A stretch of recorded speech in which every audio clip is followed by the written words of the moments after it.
Welcome friends, हमारा आज का टॉपिक है parts of speech in English. दोस्तों, अगर आप इंग्लिश के स्टूडेंट हैं तो आपको पार्ट्स ऑफ स्पीच तो ज़रूर आना चाहिए, क्योंकि अगर आपको पार्ट्स ऑफ स्पीच की समझ आ गई तो इंग्लिश आपके लिए बहुत ही आसान हो जाएगी। तो आज हम पार्ट्स ऑफ स्पीच को बहुत ही आसान और इजी वेज में समझेंगे। आपको कोई भी डिफ़िकल्ट रूल याद रखने की ज़रूरत नहीं है, किसी भी कम्प्लेक्स चीज़ को रटने की ज़रूरत नहीं है। सिर्फ एक दो कंसेप्ट अगर आपने सीख लिया, आपने इसको ज़हन-नशीन कर लिया, तो ये मेरा आपसे वादा है कि आपको पार्ट्स ऑफ स्पीच में कोई भी प्रॉब्लम नहीं रहेगी। तो चलिए बिना कोई वक्त ज़ाया किए हम पार्ट्स ऑफ स्पीच समझते हैं ये क्या है, वो भी एक बहुत ही आसान एग्जाम्पल के साथ मैं आपको समझाने जा रहा हूँ। तो चलिए स्टार्ट करते हैं। दोस्तों, जिस तरह से हमारी बॉडी के डिफरेंट पार्ट्स हैं, जिसमें हमारे हाथ हैं, पाँव है, नोज है, आईज है, इन सब को हम क्या बोलते हैं? इन सब को हम बोलते हैं पार्ट्स ऑफ बॉडी। जी, हमारे बॉडी के हर एक पार्ट का अपना एक डिफरेंट फंक्शन होता है, एक यूनिक फंक्शन है। ये उस फंक्शन को अपने हिसाब से परफॉर्म करता है, जिससे हमारी बॉडी एक इफेक्टिव बॉडी होती है, मीनिंगफुल बॉडी बनती है, जिससे हम कोई भी काम आसानी से अपने पार्ट्स को यूज़ करके सर अंजाम दे सकते हैं। बिल्कुल इसी तरह किसी भी लैंग्वेज में जो पार्ट्स ऑफ स्पीच होते हैं वो डिफरेंट वर्ड्स होते हैं, वो डिफरेंट कैटेगरी होती है। हर एक वर्ड को इन पार्ट ऑफ स्पीच के किसी ना किसी कैटेगरी के साथ मुंसलिक कर दिया जाता है और फिर इनके अपने फंक्शंस होते हैं। इंग्लिश में दोस्तों टोटल 8 पार्ट ऑफ स्पीच है। इनमें सबसे पहले है noun, pronoun, adjective, verb, adverb, interjection, conjunction and prepositions. दोस्तों, ये इंग्लिश में 8 पार्ट ऑफ स्पीच है। जिस तरह से मैंने आपको पार्ट ऑफ बॉडी की एक एग्जांपल दी है, बिल्कुल इसी तरह से ये हमारे पार्ट्स ऑफ स्पीच है। इंग्लिश लैंग्वेज में कोई सेंटेंस है या कोई पूरा पैराग्राफ है, उसमें हर एक word in 8 part of speech की जो कैटेगरी है इसके साथ मुंसलिक होता है और इनके अपने यूनिक मीनिंग्स और फंक्शंस होते हैं। हम इनको बारी बारी सबको समझेंगे, तब आपको अच्छे से समझ आ जाएगी कि ये वर्ड किस तरह से इनसे मुंसलिक हैं और इनके फंक्शंस क्या होते हैं। तो ये वीडियो देखने के बाद देखना, आपके सामने जब भी कोई सेंटेंस आएगा या पैराग्राफ आएगा तो मेरा आपसे वादा है आप उसमें हर एक वर्ड को अलग-अलग करके ये बता सकेंगे कि ये कौन सा पार्ट ऑफ स्पीच है। तो चलिए, जो हमारे 8 पार्ट ऑफ स्पीच हैं हम इनको बारी बारी समझते हैं, वो भी बहुत ही आसान एग्जाम्पल्स के साथ। दोस्तों, सबसे पहले हमारा आ जाता है नाउन। नाउन को हम उर्दू में कहते हैं नाम। तो एक बात आप ज़हन में बिठा लीजिए, इस दुनिया में जितनी भी चीज़ें हैं उनका कोई ना कोई नाम ज़रूर होता है और वही हमारा नाउन कहलाता है। मीन्स हम इंसान हैं, जानवर हैं, पौधे हैं या हमारी रोज़मर्रा इस्तेमाल में आने वाली कोई भी चीज़ें हैं, वो सारे के सारे नाउन्स कहलाते हैं, क्योंकि उनका एक अपना नाम है, उनकी अपनी आइडेंटिफिकेशन है, वो सारे नाउन्स कहलाएंगे। हम ह्यूमन बीइंग्स हैं, एनिमल्स हैं, डिफरेंट हैं। हमारी जो चीज़ें हैं उसमें चेयर है, टेबल है, लाइट है, मार्कर है। नाम मेरा निकाश है, अहमद, तलहा, अली। एनिमल्स के नाम है टाइगर, लाइन, एलिफेंट। ये हमारे सारे के सारे नाउन्स हैं। इसके अलावा नाउन की एक और कैटेगरी भी है, ये आपको याद रखनी है। दोस्तों, हमारी कुछ ऐसे नाउन्स होते हैं जिसको हम देख तो नहीं सकते, लेकिन उनको हम फील ज़रूर कर सकते हैं, उनको हम टच भी नहीं कर सकते। वो हमारे अब्स्ट्रैक्ट नाउन कहलाते हैं, जिसमें हमारा लव है, प्यार, मोहब्बत, ये एक नाम है। इसके अलावा जब हमको किस पर गुस्सा आता है तो हमारा दिल करता है कि हम इसका सर फोड़ दें, तो वो हमारा जो गुस्सा होता है, वो हमारी जो हेट होती है, वो भी हमारा एक नाउन है। गुस्से को कभी किसी ने देखा तो नहीं, लेकिन चढ़ जाता है और अगले की टकाई करने का भी दिल करता है। ये हमारे सारे नाउन्स हैं। नाउन के दोस्तों बहुत सारी कैटेगरी हैं, उसके लिए हम एक अलहदा से एक वीडियो बनाएंगे, तब आपको इनकी कैटेगरी के बारे में समझ आ जाएगी। फिलहाल आपको सिर्फ एक चीज़ याद रखने की ज़रूरत है कि इस यूनिवर्स में जितनी भी चीज़ें हैं उन सब का कोई ना कोई नाम होता है, वही हमारा नाउन्स कहलाता है। कुछ नाउन्स को हम सिर्फ फील कर सकते हैं, वो एब्स्ट्रैक्ट नाउन्स होते हैं, जो मैंने आपको एग्जांपल्स दी। बाकी दूसरे सारे नाम आपको समझ आ गई है कि वो क्या कहलाते हैं। तो चलिए इसकी दूसरी कैटेगरी को समझते हैं। दोस्तों, इसकी दूसरी कैटेगरी आ जाती है प्रोनाउन। अगर आप इसके नाम पे भी फोकस करें तो नाउन और प्रोनाउन, देखिए प्रोनाउन में भी नाउन आ रहा है, तो इससे हमें पता चलता है कि ये जो प्रोनाउन है ये नाउन के साथ किसी न किसी तरह मुंसलिक है, इन दोनों का आपस में कोई कनेक्शन है। जी दोस्तों, बिल्कुल इनका आपस में कनेक्शन है। प्रोनाउन जो है ये इस तरह के वर्ड्स होते हैं, ऐसे वर्ड्स होते हैं जो हम as a replacement of noun use करते हैं। मीन के जो हमारा असल नाम होता है उसको रिप्लेस करने के लिए जो हम वर्ड यूज करते हैं वो हमारे प्रोनाउंस कहलाते हैं। अब हम ये प्रोनाउन क्यों यूज करते हैं, तो दोस्तों जो इसकी बहुत ही आसान और इजी इसका जो मेथड है या जो हम इसलिए यूज करते हैं वो आपने सिर्फ एक चीज याद रख लेनी है कि हम जब कोई भी नाम यूज करते हैं तो हम बार बार उस नाम को रिपीट करते हैं। मीन मेरा नाम निकाश है या किसी और बंदे का कोई भी नाम हो सकता है, तो जब वो अपना इंट्रोडक्शन दे रहा होता है या किसी चीज के बारे में इंफॉर्मेशन दे रहा होता है तो वो अपना बार बार नाम यूज करेगा। तो ये हमारी जो कम्युनिकेशन है ये बहुत ऑकवर्ड लगेगी, एक नाम बार बार रिपीट हो रहा है। तो इस जो हमारी बार बार जो रेपिटेशन है इससे बचने के लिए जो वर्ड यूज करते हैं वो हमारे प्रोनाउंस कहलाते हैं। अब हमारे जो फेमस और बेसिक प्रोनाउंस हैं वो कौन से हैं जी, हमारे ये जो लिस्ट आपके सामने आ रही है ये हमारे प्रोनाउंस हैं बेसिक, जिसमें he, she, it, I, we, you, they, our, your, that, this, those, ये हमारी प्रोनाउन की लिस्ट है। ये हम नाउन्स के रिप्लेसमेंट पे यूज करते हैं। अब मैं आपको इसके एक एग्जांपल देता हूँ, आपको बहुत अच्छे से समझ आ जाएगी। Means Ali is my brother, he is very intelligent. अब आप इस सेंटेंस पे फोकस कीजिए। मैंने पहले सेंटेंस में बताया कि अली मेरा भाई है। अब मैंने दूसरे सेंटेंस में क्या किया, यूज किया है, मैंने अली की जगह ही यूज कर दिया है। तो यहां पर आपने फोकस करना है। अली की जगह मैंने अब ही यूज किया है। अगर मैं अली यूज करता फिर तीसरा सेंटेंस बनाता फिर अली यूज करता तो ये क्या होना था, ये हमारी बार बार एक रेपिटेशन हो जानी थी, बहुत ऑकवर्ड लगना था। तो ये हमारा यहाँ पर ही एक प्रोनाउन कहलाएगा। इसकी एक और एग्जाम्पल देखते हैं फिर आपको समझ आएगी। Alia is an English teacher. यहाँ पर क्या है कि आलिया एक इंग्लिश टीचर है। She is very hard working, वो बहुत मेहनती है। अब यहाँ पर मैं फिर आलिया यूज़ करता तो क्या होना था, हमारी फिर से उसका नाम रिपीट होना था। तो यहाँ पर जो हमारा शी है वो हमारा प्रोनाउन है। मुझे उम्मीद है दोस्तों आपको प्रोनाउन की समझ आ गई है। एक दफ़ा फिर से मैं आपको बता दूं कि ऐसे वर्ड जो हमारे as a replacement of noun use करते हैं वो हमारे प्रोनाउंस कहलाते हैं। इसकी समझ आ गई। चलिए आप तीसरे की बारी आ गई दोस्तों। हमारे तीसरे नंबर पर आ जाता है एडजेक्टिव।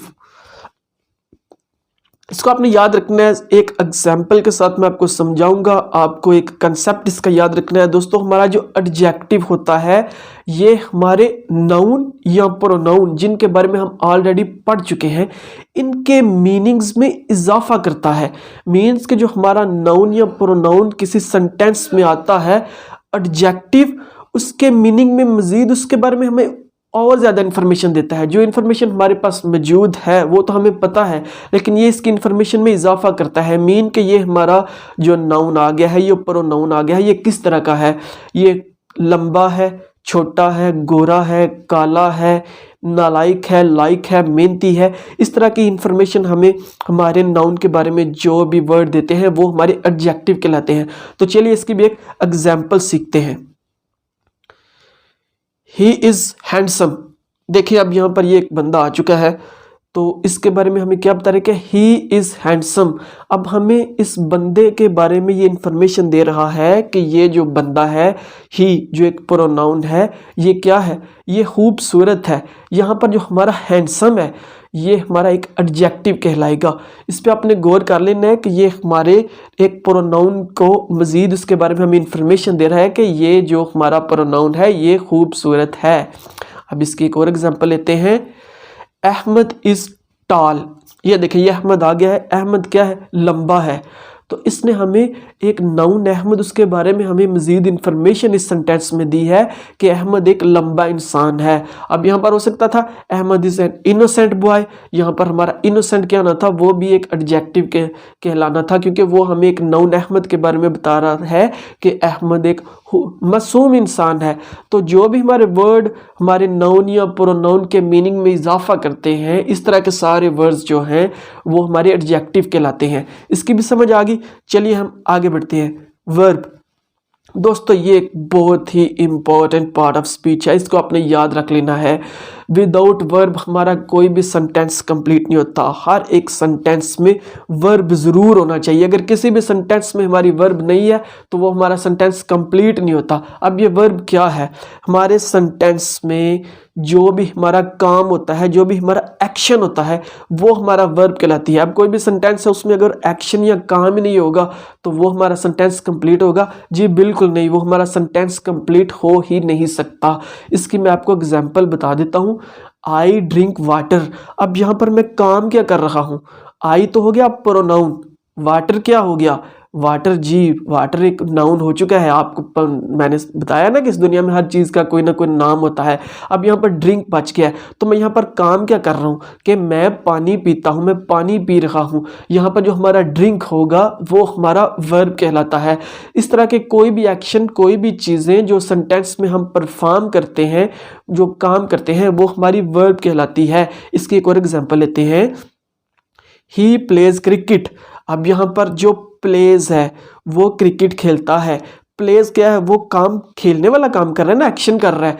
तो ये हमारा जो प्लेज है वो एक वर्ब कहलाएगी। मीन्स के वो, उसका जो खेलना है वो एक एक्शन है। इसके अलावा दोस्तों is, are, am, will, shall, will, have, has, ये हमारी सारी हेल्पिंग वर्ब्स हैं। इनको हम स्टेट ऑफ बीइंग भी कहलाते हैं। मीन्स के आई एम ए डॉक्टर, मैं एक डॉक्टर हूँ, ये मेरी स्टेट ऑफ बीइंग है, यानी कि ये मेरी डेजिग्नेशन के बारे में बता रहा है। इसमें जो हमारी एम है वो हमारी वर्ब कहलाएगी, एम वर्ब कहलाएगी। इस तरह की सारी वर्ब्स होती हैं, आपको इनके बारे में भी याद रख लेना। और मुझे उम्मीद है कि आपको वर्ब की भी बेसिक इन्फॉर्मेशन पता चल गई है।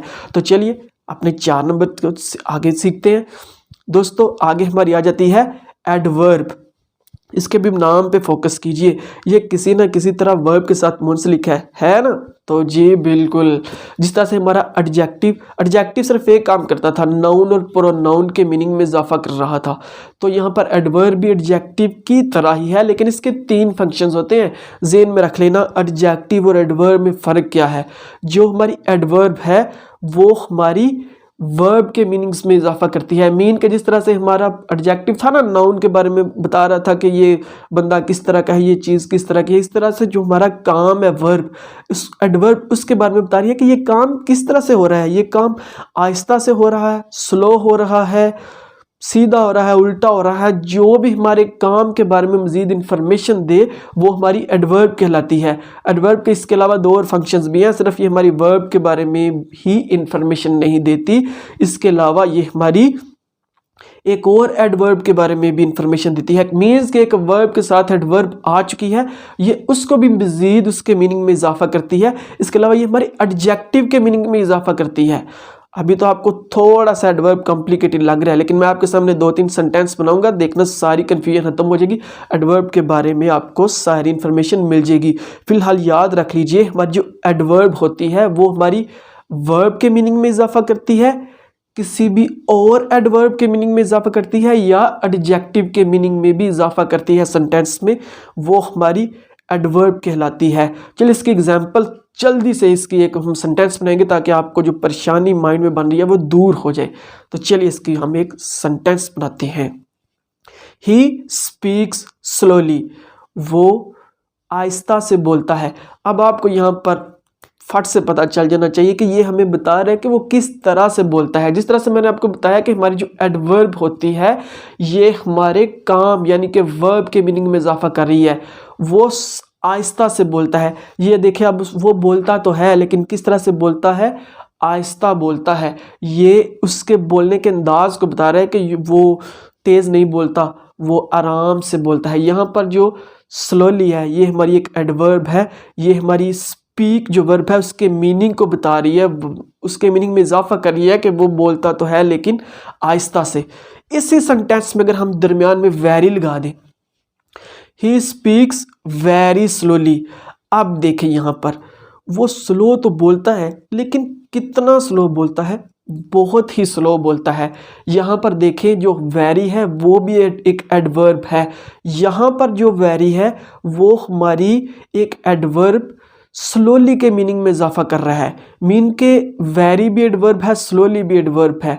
तो तो एक एडवर्ब दूसरी एडवर्ब के मीनिंग में इजाफा कर रहा है, तो ये हमारी वेरी और स्लोली दोनों ही एडवर्ब कहलाएंगी। जी, तो एडवर्ब की भी समझ आ गई ना बहुत इजी से। यही हमारी एडवर्ब है। इसके 3 फंक्शंस हैं, वो आपने याद रख लेने हैं, और फिर जब कोई भी सेंटेंस आप करेंगे, इसकी प्रैक्टिस करेंगे, तो आपको एडवर्ब के बारे में सारी कन्फ्यूजन ख़त्म हो जाएगी। तो चलिए हम अपना अगला पार्ट ऑफ स्पीच सीखते हैं, कंजंक्शन। दोस्तों, कंजंक्शंस हमारे जो होते हैं वो हमारे 2 नाउन्स या 2 सेंटेंसेस को आपस में जोड़ने का काम करते हैं, कंजंक्ट करते हैं। कंजंक्शंस के बारे में फिर से याद रख लीजिए, ये हमारे 2 नाउन्स या 2 सेंटेंसेस को आपस में जोड़ देते हैं, कंबाइन कर देते हैं, वो हमारे कंजंक्शन कहलाते हैं। इसकी ये वाली टाइप्स हो सकती हैं, जो हमारे बेसिक और कंजंक्शंस हैं वो ये हैं, and, but, however, although, even though, nor, so, ये हमारे सारे कंजंक्शंस हैं। इसके एग्जांपल एक सीखते हैं, Ali and I like to drink tea. अब यहाँ पर देखो, इसने अली एंड आई, यहाँ पर इसने 2 डिफरेंट नाउन्स को, एक हमारा नाउन है और एक प्रोनाउन है, इसको एंड ने आपस में जोड़कर हमारा एक नाउन बना दिया। इन दोनों को आपस में जोड़कर इकट्ठा कर दिया है, और यही हमारे कंजंक्शन का काम होता है।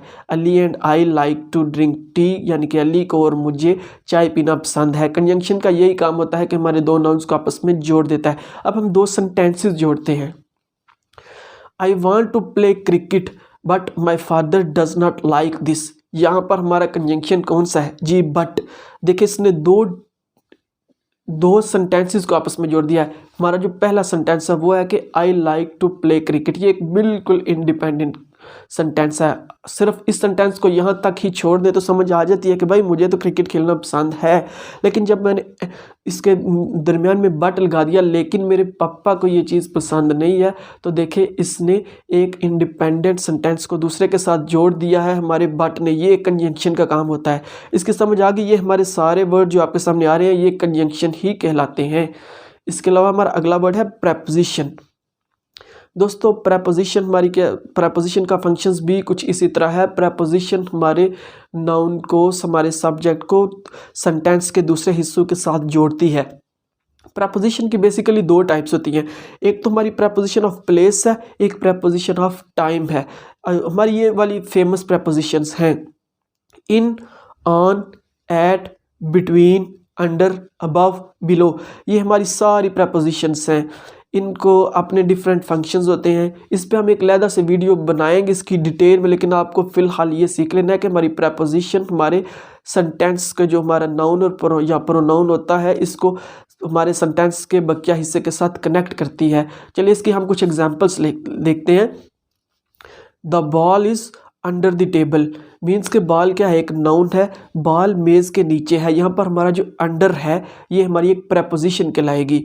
I'll see you on Monday, मैं आपको मंडे मिलूँगा, मैं आपसे मंडे को मुलाकात करूँगा। इसमें हमारा जो ऑन है ये भी एक प्रेपोजिशन है। इस तरह के जो भी हमारे वर्ड हैं ये हमारे सारे के सारे प्रेपोजिशंस कहलाते हैं।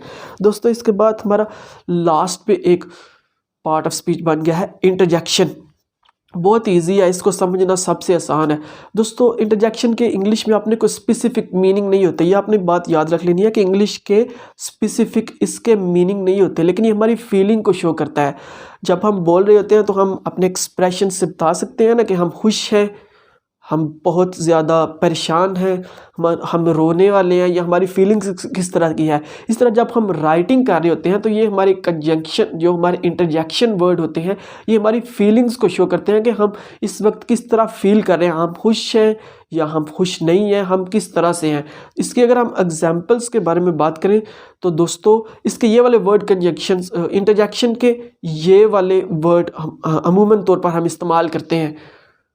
अलास, हुर्रा, उफ, औच, ये हमारे सारे वर्ड्स हैं। अब हम इसकी कुछ एग्जांपल्स बनाएंगे। Hurrah, we won the match. देखिए, ये बंदा ये मैच जीत कर आ चुका है और ये बहुत ही ज़्यादा खुश है, ये अपनी खुशी का इजहार कर रहा है हुर्रा के वो मैच जीत चुके हैं। वो अपनी फीलिंग्स को बता रहे हैं कि वो बहुत ही ज़्यादा खुश है।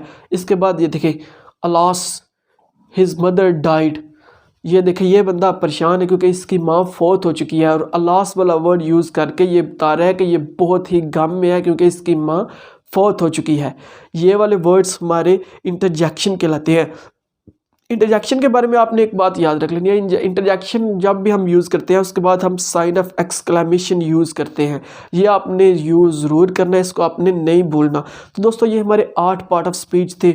हमने स्टेप बाय स्टेप बहुत ही आसान एग्जाम्पल्स के साथ इनको सीख लिया है। अगर आपको इनके बारे में कोई भी कन्फ्यूजन है, कोई भी प्रॉब्लम है तो आप कमेंट करके मुझसे पूछ सकते हैं।